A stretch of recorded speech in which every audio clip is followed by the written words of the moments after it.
안녕하세요. 대현TV 김대현입니다. 오늘 출연자는 대한민국 최고의 앵커였고 또 현재는 TV 홍파콜라의 제작자로 맹활약 중이신 대현진 아나운서님 소개합니다. 네, 박수. 안녕하십니까. 네, 네. 이 아나운서라는 소개가 좀 되게 그렇죠. 낯서네요. 왜냐하면 네. 뭐 제가 퇴사할 때는 이미 뭐 기자로 전직을 한 상태였고, 아, 그러셨군요. 네. 그리고 앵커라고 소개를 해야겠군요. 그게 저한테는 맞네요. 익숙하더라고요. 입사한 뒤로 쭉 앵커로만 일을 해가지고 아, 그러셨구나. 기자도 어색하고 아나운서도 어색하고. 제가 대학 졸업하고 나서도 계속해서 뉴스 데스크만 보던 사람인데 네. 요즘은 뉴스 데스크를 안 보고 있습니다. 아쉽게도. 자, 좀 지금도 말씀하셨지만 이제 어색하다는 말씀 있으셨는데 지금 현재 직업은 정당인이시죠? 그렇습니다. 네. 예. 어디에서 뭘 하십니까? 예, 저는 자유한국당에 속해 있고 서울 송파의 네. 을 지역을 지금 관리하고 있는 배현진입니다. 그렇습니다. 네. 정치인 배현진에게 이 아나운서 혹은 앵커라는 직업이 플러스도 되고 또 마이너스도 될 것 같아요. 네, 뭐 네. 처음에 선거에 이제 출마했을 때, 네네. 지난해 6.13 선거에 출마했을 때 아무래도 그 방송인이라는 이미지가 워낙 강하다 보니까 그렇죠. 과연 그 정치에 대해서 일반적으로 생각하시는 그런 것들이 험하다. 험하다. 예, 뭐 실제로 좀 험하긴 하죠, 정치가. 그렇다고들 네, 네. 하시지만 네. 사실 그래서 저 방송에서 공주처럼 여왕처럼 지내던 사람이 와서 과연 송파 우리한테 도움을 줄 만한 그런 일을 할 수 있을까라는 역량이 있을까? 의구심을 많이 가지셨던 거죠. 그런데 과연, 그 의구심을 일거에 다 해소하지 않았나요? 일거는 아니고요. 네네. 사실은 지난해 낙선하기는 했지만 계속해서 이제 지역에서 함께 지내시면서 그냥 자연스럽게 서로의 모습을 이렇게 확인하게 되는 거죠. 아, 네네. 예. 원래 집안도 막 이렇게 남들이 생각하는 것처럼 빵빵한 전혀 집안은 그러지 아니 않고요. 98년도에 네. 대한민국에 굉장한 일이 있지 않았었습니까? 그렇죠. 1998년도에. 네, 네. 그때 제가 중학교 3학년 98년도면 IMF 사태가 터졌었죠. 맞습니다. 네. 그때 한번 집안이 휘청한 뒤로 굉장히 네. 오랫동안 네네. 고난을 겪었어요. 고난이라 하면 어떤 거죠? 뭐 이를테면 집에 빨간 딱지가 붙는다던가 아버지가 사업을 하셨었거든요. 일종의 뭐 가압류 같은 거네요. 그렇죠. 네. 아니면 이제 집에만 계시던 어머니가 일을 하셔야 되고 그런 제 또래들이 겪었던 뭐 전부는 아니지만 많은 사람들이 겪었던 그 가정 경제가 흔들릴 때의 아픔 아, 네. 그걸 제대로 겪은 거죠.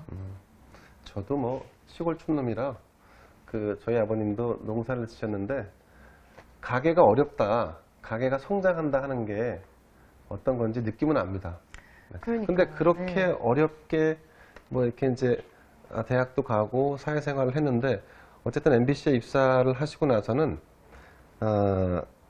이 뭔가 좀 철저한 여성, 완벽한 여성 같은 이미지가 네. 있어요. 네. 그리고 또 남들이 또 선망하는 직업도 가지고 계시고 네. 개인이 관리하는 어떤 비법, 비결 같은 게 있습니까? 딱히 있지 않습니다. 아, 네. 그러나 이제 직업에 대한 우리 오늘 말씀하시는 우리 김대현 위원장님도 직업에 대한 자기 소명의식이 있지 않습니까? 있죠, 있죠. 그래서 이 직업군이 가지는 뭐 좋게 말하면 좋은 전형 아니면은 스테레오타입에 대해서 네. 일정 부분 맞춰가면서 자기를 관리해야 되는데 저는 사생활에 대한 뭐 사고 네. 이런 것이 없게끔 해야겠다. 앵커를 하는 동안. 근데 그게 뜻밖의 좀 앵커 기간이 길었어요. 네. 예, 그렇긴 했는데 그 외에는 딱히 뭐 퇴근 시간 종치고 나면 굉장히 또 허술한 배현진으로 돌아오는 퇴근 시간 종치고 나면 주로 뭘 하십니까? 예, 같은 파트너 앵커, 그다음에 보도국의 편집진, 뭐 부장, 국장님 비롯한 스태프들이랑 거의 매일같이 회식을 했어요. 매일이요. 왜냐하면 막 아시잖아요. 방송 불 켜지기 전까지 얼마나 다들 예민하게 그렇죠. 곤두서 있고. 맞습니다. 네. 근데 저는 좀 태평한 성격이라서 가서 잠 잘 자고 잘 지냈는데 잠을 못 자겠다라고 호소하는 분들이 그래도 꽤 있었거든요. 그게 긴장감 때문에 그렇죠. 그렇죠. 네. 예, 그 방송 시간에 맞춰진 어떤 신체 리듬 때문에 집에 가서도 흥분 상태인 거죠. 두뇌가. 그렇다 보니까 얼른 잠을 못 주무시는데 저희 퇴근 시간이 뭐 이를테면 9시, 10시 이렇게 늦어지니까 괴로우셨는지 늘 이제 밤에 그러셨구나. 맥주 한 잔씩은 꼭 하고 들어가자라고 하는 고참 선배가 있으셨어요. 그래요? 사실 MBC 뉴스데스크는 진짜 뉴스 중에 뉴스였지 않습니까? 아마 그 중압감이 상당히 심할 것 같긴 합니다. 그러셨을 것 네, 같아요. 네. 근데 저는 뭘 잘 몰라서 오히려 좀 마음 편하게 했을지 모르겠는데, 그래서 주로 첫 번째는 네. 그런 이제 회식 자리를 하거나 그런 게 없는 날에는 보통 밤늦게 가서 부모님들 모시고 그 집 앞에 있는 극장에 가서 심야 영화를 보거나. 아, 심야 영화를요? 예. 아니, 그렇게 매일 하루가 멀다 하고 회식을 하는데 어떻게 이 관리가 되나요? 타고난 타고난. 건강 체질에서 그러면 술은 맥주를 좋아하십니까? 소주를 좋아하십니까? 아니면 막걸리를 좋아하시나요? 소맥을 좋아합니다. 소맥, 저도 좋아합니다. 네. 자, 자유한국당 송파을 당협위원장으로 이제 생활을 하고 계신데 요즘 하루 일정을 어떻게 소화하시는지 궁금하네요. 전에는 방송을 위해서 아침에 나와서 뉴스 모니터링을 하고 또 어떻게 콘티가 나오는지 계속해서 준비를 하는 와중이었다면 지금은 이제 사람들을 만나는 일이 주 맞습니다. 업무지 않습니까? 네. 사람들 있는 곳을 계속 찾아다니죠. 그렇군요. 뭐 저희 지역에 있는 기초의원님들과 계속 이제 지역 행사가 있는지 체크하고 혹은 지역에서 저희가 두루 다니면서 살펴야 될 부분들이 있는지 체크해서 미리 네. 스케줄을 한 달치를 먼저 짭니다. 한 달치를요? 예, 할 수 있으면 아, 그렇게 하고 네네. 그 중에 뭐 비어 있는 스케줄은 나중에 되는 대로 또 해가지고 하고 그렇게들 움직이고요. 네. 그 일주일 중에 뭐 하루 이틀은 알고 계시는 대로 홍카콜라 제작을 위해서 또 쓰기도 하고 요즘에는 저녁에 학교도 다니고 있고요. 학교도 다니십니까? 예. 그래서 어떤 걸 배우시나요? 제가 이제 몇 년 전에 북한대학원 예. 석사를 수료를 했는데 그게 좀 아쉬워가지고 하고 있던 차에 대학원 교수님께서 네. 10주차 뭐 그 최고위 과정이 있다라고 해서 그걸 10주차. 듣고 있어요. 예. 저도 모 대학 언론정보대학원에서 석사학위 받았는데 네.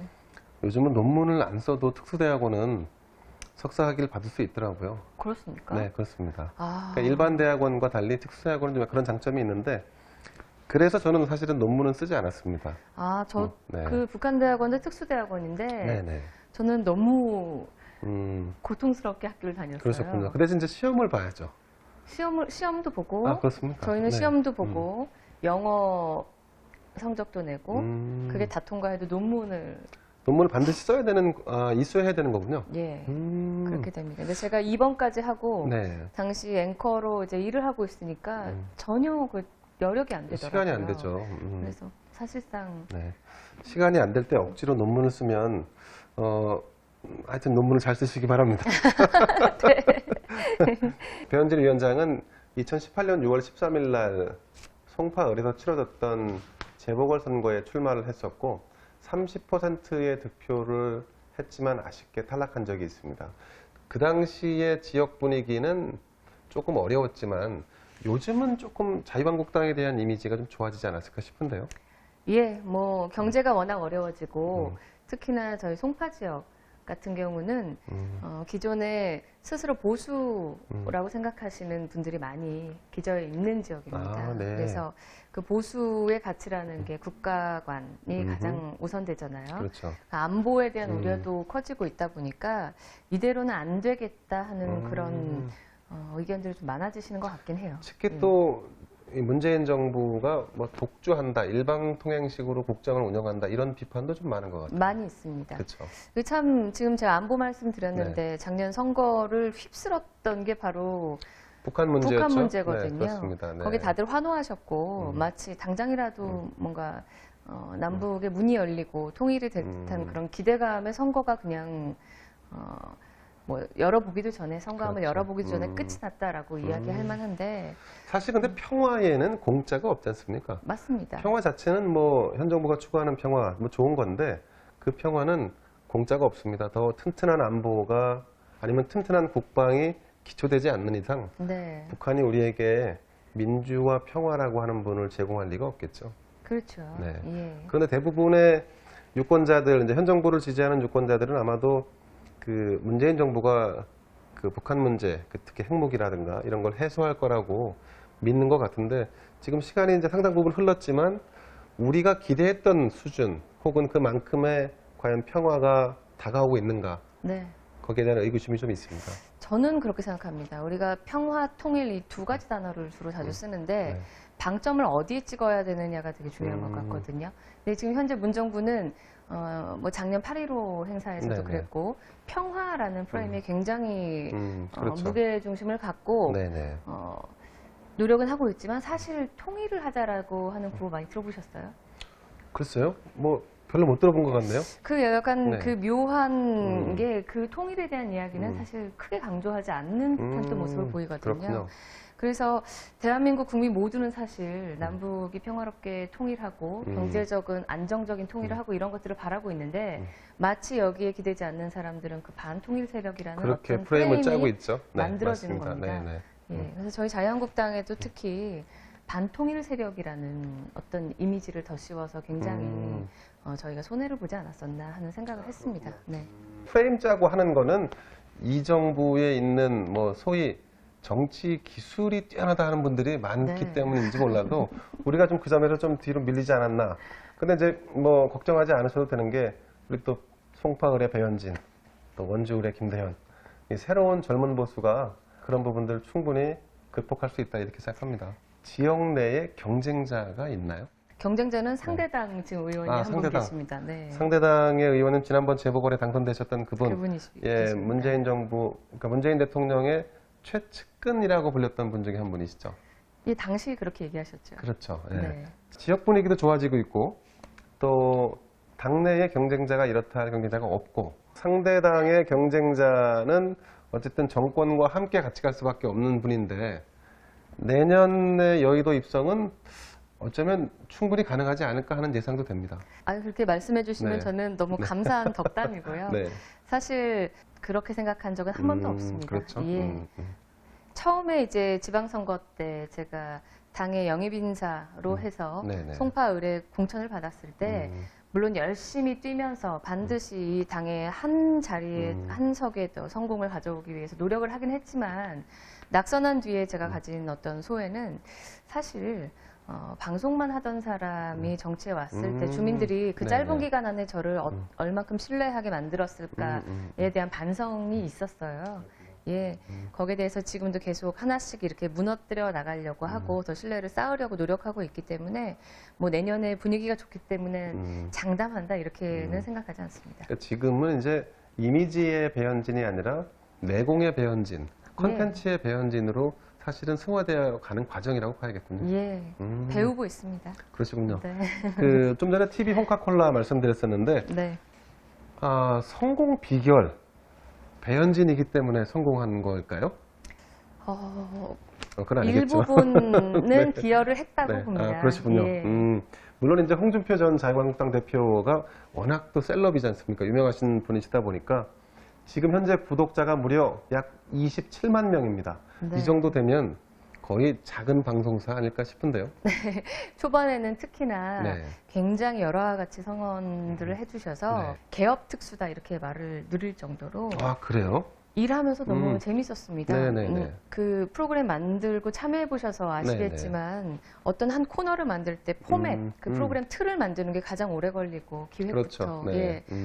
그 저한테 굉장히 큰 도전이었거든요. 거기서 이제 주로 제작을 맡으신 거지 않습니까? 그 기획과 제작을. 에서 이게 생산되기까지 과정을 제가 다 이제 통틀어 관리를 했는데 전체를 다요. 그렇죠. CP 역할을 했던 겁니다. 네네. 근데 저는 이제 견눈질로 회사에서는 보기만 네, 했지 그렇죠. 참여해 본 적은 없는 데다가 이게 뭐 정식 방송이 아니고 또 네네. 인터넷 매체라는 또 다른 플랫폼의 그렇죠. 네. 코너이기 때문에 도전이었거든요. 그래도 저와 같이 함께 해주는 이 동료들, 그다음에 당시 와서 도왔던 자원봉사자들이 굉장히 많이 도움을 네. 주셨어요. 그래서 홍 전 대표님의 어떤 인지도와 저의 조금의 노력과 그다음에 눈에 보이지 않는 많은 분들의 도움이 덕에 있었군요. 그나마 좀 성공적으로 문을 열 수 있지 않았나 생각합니다. 홍준표 대표의 그 카리스마와 네. 배현진의 그 뭐랄까 부드러운 컨텐츠 내공 네. 그게 결합된 게 아닌가 싶습니다. 저도 사실은 이렇게 지금 유튜브 방송을 하지만 너무 부럽습니다. 네. 제가 오늘자로 유튜브 구독자가 74명입니다. 74명인데 네. 유튜브 구독자를 늘리는 게 쉬운 일이 아닙니다. 여러분 눌러주세요. 제가 종종 기여할 수 있도록 아유, 노력하겠습니다. 감사합니다. 네. 그 홍준표 대표와 방송하시면서 물론 그게 이제 정당에서 이루어지는 건 아니지만 네. 방송을 하면서도 홍 대표에게 정치를 좀 많이 배우실 것 같습니다. 예, 많이 배우고요. 제가 처음에 당에 들어와서 봤던 홍준표라는 네네. 분, 그리고 이전에 언론인으로서 봤던 회사 안에서의 그 정치인 홍준표, 네. 그다음에 지금 현재 같이 일을 하는, 말하자면은 동료 그렇죠. 동료죠. 관계의 홍준표 전 네. 대표의 모습이 전혀 다르거든요. 세 아, 가지가. 그래요? 예. 네. 근데 사실은 같이 근데 일하면서 일반인들은 이제 예, 아마 일반 시민들은 홍준표 하면 강하고 아마 강하고 뭐 스트롱맨 그리고 막 마치 예. 그 앵그리버드 같은 느낌의 네. 이렇게 이제 각인돼 있는 부분이 없지 않아 있는데 실제로는 그렇지 않다는 말씀이시죠. 예. 뭐 그 강인하다는 네. 면이 어떤 정책을 밀어붙이는 뭐 파괴력 뭐 이런 것도 분명히 있겠지만 말씨가 거칠다거나 뭐 이런 여러 가지로 또 그 그렇죠. 씌워진 프레임들이 약간 오해를 오해가 사는 거 있어요. 있죠. 네. 예. 그래서 남이 이야기하는 것에 대해서 잘 귀담아 듣지 않고 배려하지 않을 것 같다라는 얘기들 많이 하시고 그건 아마 큰 오해일 겁니다. 네. 그래서 저한테도 네. 그런 걸 많이 질문들을 하시거든요. 근데 저는 일하면서 어려웠던 적이 없어요. 오히려 인자한 아버지 같은 느낌도 받으실 것 같아요. 굉장히 저희를 딸처럼 아들처럼 네. 대해주시고 음, 무언가를 새롭게 이렇게 제안하면서 네네. 이를테면 젊은 사람의 감각으로 B급 정서에 뭐 이렇게 아, 제안할 예, 때도 예. 조심스럽잖아요. 어렵고. 그런데 또 흔쾌히 한번 해보겠다라고 하시고 그런 유머러스한 면도 있고 네. 재밌게 일하고 있었습니다.